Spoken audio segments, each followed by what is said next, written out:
renewed mind. Paul said that we are to be transformed through the renewing of our minds. Romans 12, verse 2. Do not conform any longer to the pattern of this world, but be transformed by the renewing of your mind. Then you'll be able to test and approve what God's will is, his good, pleasing, and perfect will. He also said that we need to set our minds in accordance with the Spirit instead of the flesh or the sinful nature. Romans 8:5.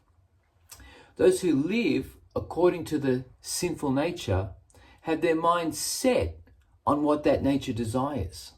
But those who live in accordance with the Spirit have their minds set on what the Spirit desires.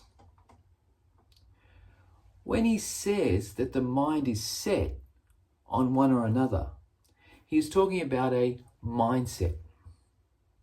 We may have a good mindset in some areas, but a bad mindset in others.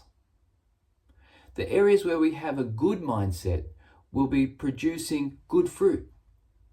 And the areas where we have a bad mindset will be producing bad fruit. Yet the state of our beings before God is always either good or bad, acceptable or unacceptable. It is only one. When your mindset is working for a certain sin, you will fall to that sin even though you may initially set your will against it. Setting your will against a certain sin may not be sufficient enough to overcome that sin. Some people find out from the Bible that something is wrong, so they decide that they will not do it anymore. Yet they fail. However, others decide that they will not do it anymore, and they are successful.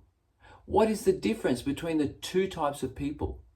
The difference is in their mindset or worldview that relates to that area.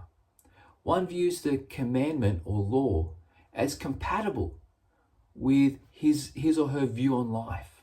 Therefore, that person changes. The other views the commandment as undesirable but obligatory. Therefore, that person doesn't change because underneath it all, the desire to change is simply not strong enough.